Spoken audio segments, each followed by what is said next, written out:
Halo, ketemu lagi di vlog Juru Baca. Saya Hasan Aspahani. Kita lanjutkan kelas puisi. Kali ini kita ngebahas soal bahasa puisi yang diafan dan prismatis. Nah, apa itu? Ikutin ya.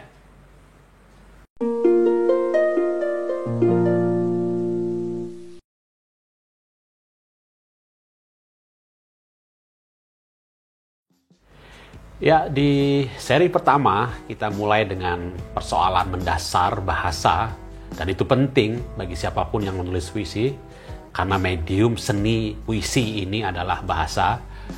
Hakikat bahasa itu apa sudah kita bahas di video pertama, yaitu soal bunyi yang punya makna. Tonton lagi ya videonya kalau belum jelas atau belum nonton. Nah, yang di video kedua kita ngebahas soal bahasa sebagai alat komunikasi dan sebagai fungsi estetis. Itu juga sudah dijelaskan di video kedua. Puisi apakah cenderung ke bahasa yang memakai fungsi estetis atau bahasa yang komunikatif? Puisi ada di dua kutub itu. Terserah kita sebagai orang yang menulis puisi, kita mau memakai yang komunikatif atau yang memakai yang estetis begitu. Dua-duanya bisa mencelakakan puisi. Kalau diletakkan di titik yang benar di antara dua ekstrem itu, ya, jadilah puisi yang berhasil, jadi puisi yang cemerlang, jadi puisi yang bagus secara estetis. Kita akan melanjutkan kira-kira pembicaraan soal itu kali ini, meskipun temanya sekarang adalah bahasa puisi itu antara yang diafat di satu kutub atau yang prismatis di kutub lain. Nah, persoalan ini muncul ketika suatu hari di tahun 67 majalah sastra Horizon itu baru terbit kira-kira beberapa edisi, 6 apa 7 saya lupa gitu. Kemudian dibikinlah diskusi membahas tentang puisi-puisi yang terbit di Horizon. Pembicaranya luar biasa. Subagio Sastrowardoyo yang baru pulang dari Amerika, sastra bandingan.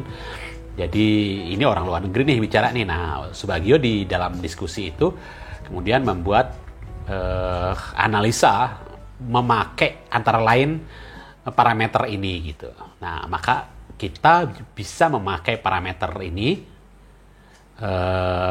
untuk membaca puisi, menilai puisi. Oh, ini bahasanya diafan, oh ini bahasanya prismatis. Atau kita juga bisa memakai teori ini untuk menuliskan puisi kita. Terserah kita memilih mau seperti apa yang kita suka, yang kita mampu kuasai, yang sesuai dengan apa yang ingin kita sampaikan dalam puisi kita. Jadi itulah puisi pada hakikatnya adalah pilihan-pilihan, banyak sekali pilihan, dan kita bebas memakai, dan tidak pernah puisi itu hanya ada satu jalan untuk mengucapkan apa yang ingin kita ucapkan dalam puisi kita. Ada banyak jalan, karena itu puisi menarik, karena itu puisi menjadi selalu menantang untuk ditulis, selalu menantang untuk dibaca gitu. Apa itu diafan? Apa itu prismatis? Nah, ini balik lagi ke bagaimana bahasa ditampilkan dalam puisi, bahasa diolah, dipakai dalam puisi begitu. Gampangnya begini, pakai contoh aja, kita nggak usah pakai definisi, nanti mungkin kita akan tersebutkan lah definisi itu gitu. Puisi Afrizal Malna misalnya gitu ya, coba kita ingat-ingat puisi Afrizal Malna yang rumit, ribet, nah itu seolah-olah setiap kata adalah metafor, seolah-olah setiap kata adalah sesuatu yang mengucapkan hal lain. Kalimatnya juga begitu, jadi terasa bahasa ekstrimnya gelap. Ini apa sih maknanya? Ada kan puisi yang begitu kan? Metafornya banyak, berlapis-lapis, susah ditangkap metafornya ini lagi mengucapkan apa begitu. Nah, itu adalah bahasa yang prismatis. Ada, boleh. Tapi sebatas apa nanti kita bicarakan. Itu prismatis, gampangnya begitu. Nah, kalau yang diafan gimana? Puisi yang diafan itu bahasanya yang terang benderang begitu, tidak menggunakan metafor. Sajak Wiji Tukul kali beberapa yang lurus-lurus saja, terang benderang mengucapkan sesuatu, atau sajak-sajak pamfletnya Rendra misalnya. Terasa banget bahwa dia berbeda dengan sajak-sajaknya pada zamannya mungkin Sutarji gitu, yang jelas bahasanya terasa prismatis banget, metafor-metafornya tebal sekali untuk dimasuki begitu, tapi bisa dimaknai tentu saja gitu kalau tidak terjatuh pada puisi gelap. Nah, sajak-sajak yang diafan itu bisa juga terjerumus kepada sajak yang transparan, yang terang benderang, yang istilahnya Sapardi Djoko Damono ya sekali baca habis, atau dia tetap ada unsur prismatisnya tetapi mungkin kandungannya tidak terlalu banyak. Tergantung kita penyairnya gitu, mau Rendra memilih sajak yang diafan dalam sajak-sajaknya di buku Potret Pembangunan dalam Puisi misalnya, bahkan lebih terasa transparan diafan di buku itu ketimbang misalnya buku pertamanya yang Balada Orang-orang Tercinta. Banyak bagian-bagian dari sajak-sajak balada epiknya Rendra di Balada Orang Tercinta itu yang pada umumnya bahasanya adalah diafan, tetapi banyak bagian dari sajak-sajak itu memainkan metafora, memainkan simile gitu, yang pada bagian itu dia menjadi prismatis. Jadi tidak pernah ada sajak yang memang sepenuhnya prismatis gitu, atau sepenuhnya diafan begitu. Ada, tapi itu jebakan. Ketika dia terlalu diafan, terlalu terang benderang, ya dia jatuh kepada sajak yang gagal atau sajak yang buruk, sajak yang tidak berhasil. Atau ketika dia sepenuhnya prismatis, dia akan menjadi sajak gelap yang nggak bisa dimasukin, yang tidak bisa dimaknai. Ini mau ngomong apa ya gitu. Bagi pembaca kebanyakan begitu. Nah, itu titiknya. Jadi lagi-lagi terserah kita mau meletakkan di mana puisi kita di antara dua titik ini gitu.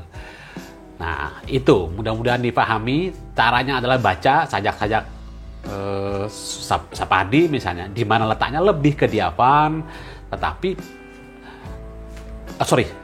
antara dua ini bahasanya mungkin terlihat sederhana, terlihat seperti diafan, tapi sebenarnya dia kayak metafora. Jadi di mana mungkin ada di tengah-tengah, dan itulah sajak yang umumnya bagus. Umumnya sajak-sajaknya jadi tidak habis sekali baca gitu loh. Jadi sajaknya itu baca kayak, waduh, gampang banget ya. Kata-katanya biasa aja. Sajak-sajak Sapardi umumnya gitu. Tapi ketika dibaca, ini maksudnya apa ya? Penasaran. Kita baca lagi, terus saja, dan bisa banyak banget maknanya gitu. Jadi secara fisik dia diafan, tapi secara isi misalnya dia menjadi prismatis karena kayak metafora begitu. Nah, Subagio ketika ngebahas sajak-sajak Horizon yang dia bahas ketika itu tahun 67 itu mencontohkan sajak-sajak prismatis itu, sajak-sajaknya waktu itu Arifin Cenur menulis puisi.